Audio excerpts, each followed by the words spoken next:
Selamat sore pemirsa, bakal calon Presiden Anies Baswedan memaparkan rencana pembangunan ekonomi Indonesia di depan para ekonom. Berbagai strategi direncanakan mulai dari solusi kemiskinan hingga memanfaatkan sumber daya manusia.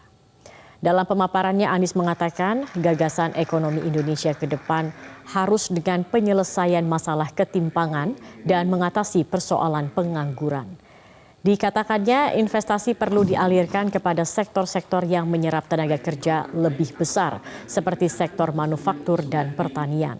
Anies pun menyoroti kualitas kesiapan tenaga kerja Indonesia yang terdapat gap sangat besar dan ketimpangan indeks pembangunan manusia antara Indonesia bagian barat dan Indonesia timur.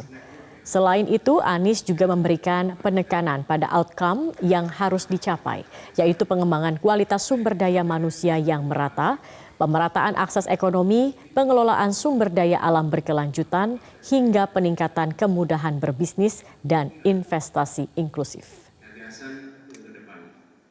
Memulihkan kualitas demokrasi kita itu penting, mengembalikan good governance menjadi prioritas di dalam menjalankan pemerintahan itu sangat penting. Dan ini akan memberikan kepastian hukum bagi siapapun juga.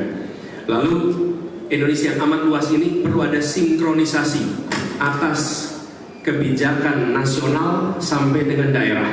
Sinkronisasi ini mutlak dibutuhkan. Tanpa itu maka sulit sekali untuk kita bisa melakukan kegiatan perekonomian dengan baik. Dan sinkronisasi jangan disamakan dengan resentralisasi. Itu completely different approach. Kita punya kecenderungan kalau tidak sinkron di take over. Bukan, tidak sinkron itu artinya harus ada sync. Bukan kemudian otoritasnya dipindah, tapi koordinasinya, alat ukurnya disamakan. Dan kalau itu dikerjakan, sinkronisasi itu akan bisa membuat efisiensi muncul. Jadi Bapak sekalian, ini agenda-agenda dan ada satu aspek yang tidak kalah penting. Saya akan skip saja yang terkait dengan ini karena waktunya terbatas. Tapi saya ingin menegaskan satu lagi yang sering terlewatkan adalah peran koperasi. Peran koperasi di dalam perekonomian kita. Kita butuh sekali hari ini mengembalikan koperasi menjadi salah satu pelaku penting dalam perekonomian Indonesia. Dan kami merasakan di Jakarta ketika PKK itu memiliki koperasi, less likely terjebak urusan pinjol-pinjol yang selama ini ada.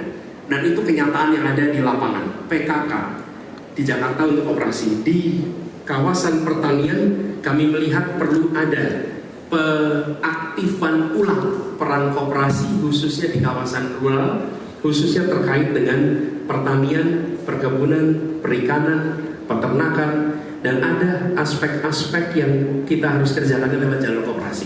Menghidupkan koperasi ini menjadi salah satu hal yang kita ingin prioritaskan. Jelajahi cara baru mendapatkan informasi. Download Metro TV Extend sekarang.